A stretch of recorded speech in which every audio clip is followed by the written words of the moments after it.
Data of the വീക്കിൽ നാം പരിശോധിക്കുന്നത് ഗുരുതരമായ ഒരു കണക്കാണ്. പൊതുവെ ലോകം ഈ കണക്ക് വലിയ പ്രാധാന്യം നൽകാതെ തള്ളിക്കളയുന്നു. പക്ഷേ അതിൻ്റെ പ്രത്യാഘാതം ലോകമാകെ അനുഭവിക്കുന്നു. ഈ കണക്ക് എത്ര നാം അവഗണിച്ചാലും അത് നമ്മെ വിടാതെ പിന്തുടരുക തന്നെ ചെയ്യും. അസർബൈജാനിൽ UN കാലാവസ്ഥാ ഉച്ചകോടി നടക്കുന്ന പശ്ചാത്തലത്തിലാണ് ഈ ഡേറ്റ നമ്മൾ പരിശോധിക്കുന്നത്. അതായത് കാലാവസ്ഥാ വ്യതിയാനം കാരണം നേരിട്ട് 400 കോടി മനുഷ്യരെ അത് ബാധിച്ചിരിക്കുന്നു എന്നുള്ളതാണ് കണക്ക്. അതായത് കഴിഞ്ഞ 10 വർഷത്തിനിടെ കാലാവസ്ഥാ വ്യതിയാനം ഉണ്ടാക്കിയ ദുരിതങ്ങൾ ലോകത്തെ 400 കോടിയിലേറെ ജനങ്ങളെ നേരിട്ട് ബാധിച്ചു എന്നാണ് UN secretary general Antonio Guterres പറയുന്നത്. കേരളത്തിലെ പ്രളയവും വയനാട് ഉരുൾപൊട്ടലും നേരിട്ട് അനുഭവിച്ച നമുക്ക് ഈ കണക്കിൽ അവിശ്വാസം വരില്ല. ഡൽഹിയിലെ വായുമലിനീകരണം നാം ഇപ്പോൾ കാണുന്നു. യൂറോപ്യൻ രാജ്യങ്ങളിലെ ചൂടും പ്രളയങ്ങളും അമേരിക്കയിലെ കാട്ടുതീയുമൊക്കെ കോടിക്കണക്കിന് മനുഷ്യരെയാണ് ബാധിക്കുന്നത്. കാലാവസ്ഥയാകെ തകിടം മറിയുകയാണ്. ആഗോള താപനില 1 മുകളിൽ എത്തിയിരിക്കുന്നു എന്നുള്ളതാണ് ഇതിനുള്ള പ്രധാനപ്പെട്ട കാരണം. കേരളത്തിലെ പ്രളയവും ഉരുൾപൊട്ടലും നിയന്ത്രിക്കാൻ നാം മാത്രം ശ്രദ്ധിച്ചാൽ പോരാ. ഇതൊരു ആഗോള പ്രതിഭാസത്തിൻ്റെ ഭാഗമാണ്. അറ്റ്ലാന്റിക് സമുദ്രത്തിലെ ചൂട് റെക്കോർഡ് നിലയിലെത്തിയിരിക്കുന്നു. അന്റാർട്ടിക് കടലിലെ ഐസിൻ്റെ അളവ് കുറഞ്ഞു വരുന്നു. പസഫിക് സമുദ്രത്തിൽ എൽനിനോ പ്രതിഭാസം രൂപപ്പെട്ടിരിക്കുന്നു. ഭൂമിയുടെ ഒരു ഭാഗത്ത് കൊടും ചൂടാണെങ്കിൽ പല രാജ്യങ്ങളിലും പ്രളയവും കൊടും തണുപ്പുമാണ്. ആഗോള താപനില ഉയർന്നതാണ് ഇതിനെല്ലാം പിന്നിലെ കാരണം. ആഗോള താപനില ഇങ്ങനെ ഉയരാനുള്ള പ്രധാനപ്പെട്ട പ്രശ്നം കാർബൺ ഡൈ ഓക്സൈഡ് ഭൂമിയിൽ നിറയുന്നതാണ്. 50% വർധനയാണ് ഇപ്പോൾ ഉണ്ടായിട്ടുള്ളത്. ഒരു ഭാഗത്ത് കൊടും ചൂടും തീക്കാറ്റും ഉണ്ടാകുന്നതിനും മറുഭാഗത്ത് കടൽ ചൂടുപിടിച്ച് ചുഴലിക്കാറ്റും പ്രളയവുമൊക്കെ ആയി മാറുന്നതിനും പിന്നിലെ പ്രധാന വില്ലൻ കാർബൺ ഡൈ ഓക്സൈഡ് തന്നെയാണ്. ഇതിനെ പരിഹരിക്കാനുള്ള മാറ്റങ്ങൾ എന്തൊക്കെയാണ്, അല്ലെങ്കിൽ ഇതെന്താണ് ഇതിൻ്റെ ഒരു ഭാവി എന്ന് നോക്കുകയാണെങ്കിൽ 2100 ആകുമ്പോൾ ഇപ്പോഴുള്ള ഈ 1 എന്നുള്ളത് 2.7 ഡിഗ്രി സെൽഷ്യസായി മാറും എന്നുള്ള പ്രധാനപ്പെട്ട ഒരു കണ്ടെത്തൽ നമ്മൾ നടത്തിയിട്ട് കുറേ വർഷങ്ങളായി. പെട്രോളും ഡീസലും ഗ്യാസും കൽക്കരിയും അടക്കമുള്ള ജൈവ ഇന്ധനങ്ങളുടെ ഉപയോഗമാണ് കാർബൺ ഡൈ ഓക്സൈഡ് ഇങ്ങനെ ഭീകരമായി വർദ്ധിക്കാനും ആഗോള താപനം കൂടാനുമുള്ള കാരണം. വരുന്ന 5 വർഷത്തിനുള്ളിൽ തന്നെ ശരാശരി ആഗോള താപനില 1.5 ഡിഗ്രിയിൽ എത്തുമെന്ന് ആഗോള കാലാവസ്ഥാ സംഘടന മുന്നറിയിപ്പ് നൽകിയിട്ടുണ്ട്.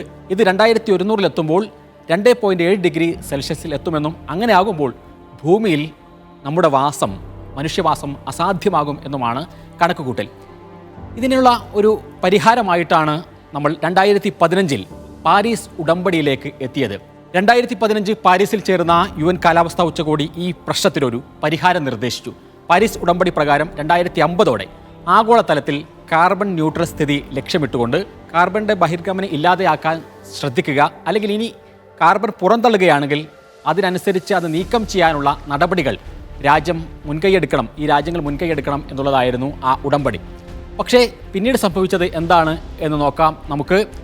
1.5 ഡിഗ്രി 2030 തന്നെ എത്തും ഇപ്പോഴത്തെ ഈ സ്ഥിതിയിൽ പോവുകയാണെങ്കിൽ എന്ന നിലയിലേക്ക് കാര്യങ്ങളെത്തി. അതായത് 2015 ലോകരാജ്യങ്ങൾ അംഗീകരിച്ച പാരീസ് ധാരണയനുസരിച്ച് ആഗോള താപന വർധന 2 ഡിഗ്രി സെൽഷ്യസിന് താഴെ പിടിച്ചു നിർത്താൻ ആവശ്യമായ നടപടികൾ സ്വീകരിക്കേണ്ടതായിരുന്നു. പക്ഷേ പിന്നീട് പഠനങ്ങൾ വന്നപ്പോൾ അത് പോരാ.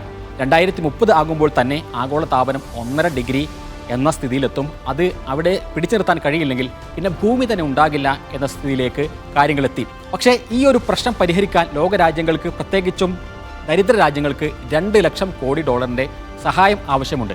2030 ആകുമ്പോഴേക്കും കാർബൺ ഉപയോഗം 0 എത്തിക്കുക എന്നതാണ് മിക്ക രാജ്യങ്ങളും എടുത്തിട്ടുള്ള ഒരു തീരുമാനം. അപ്പോഴേക്കും ബദൽ മാർഗങ്ങൾ കണ്ടെത്തണം. പക്ഷേ അതിന് പണം ആവശ്യമാണ്. വികസ്വര രാജ്യങ്ങൾക്ക് ഈ വിഷയത്തിലുള്ള നഷ്ടങ്ങൾക്ക് വികസിത രാജ്യങ്ങൾ നികത്തണം ആ നഷ്ടങ്ങൾ എന്നുള്ളതാണ് പാരീസ് ഉടമ്പടിയിലെ നിർദ്ദേശം. പക്ഷേ വികസിത രാജ്യങ്ങൾ ഈ പണം നൽകുന്നില്ല. ട്രംപിൻ്റെ 1ാം ടേമിൽ പാരീസ് ഉടമ്പടിയിൽ നിന്ന് ഏകപക്ഷീയമായി പിന്മാറി. മാത്രമല്ല ജൈവ ഇന്ധനങ്ങളുടെ ഉപയോഗം പരമാവധി കുറക്കുക എന്ന നിലപാടിൽ നിന്ന് മിക്ക രാജ്യങ്ങളും പിന്നോട്ട് പോവുകയും ചെയ്യുകയാണ്. ജൈവ ഇന്ധനങ്ങൾ കൂടുതൽ കുഴിച്ചെടുക്കാൻ UN-മേൽ രാജ്യങ്ങൾ ലോബിയിങ് നടത്തുന്നു എന്ന വിവരം കൂടി കഴിഞ്ഞ വർഷങ്ങളിൽ പുറത്തുവരികയും ചെയ്തു. അമേരിക്ക, അതേപോലെ തന്നെ UK, റഷ്യ, ഓസ്ട്രേലിയ തുടങ്ങി 15 രാജ്യങ്ങളാണ് UN-മേൽ ശക്തമായ ലോബിയിങ് നടത്തുന്നു എന്നുള്ളതിൻ്റെ രേഖകൾ പുറത്തുവരികയും ലോകമാകെ അത് കാണുകയും ചെയ്തത്. ആരെയോ ബോധിപ്പിക്കാൻ ഓരോ വർഷവും കാലാവസ്ഥാ ഉച്ചകോടി എന്ന പേരിൽ വെറുതെ ഒരു ചടങ്ങ് നടക്കുന്നു. പക്ഷേ ഏതായിരുന്നാലും ഭൂമിയെ ഇനി അധികകാലം നമുക്ക് പറ്റിക്കാൻ കഴിയില്ല. ഭൂമി സംഹാര താണ്ഡവമാടുക തന്നെയാണ്.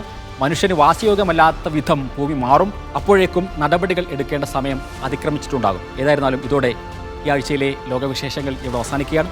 അടുത്ത ആഴ്ച വീണ്ടും കാണാം. Thank you.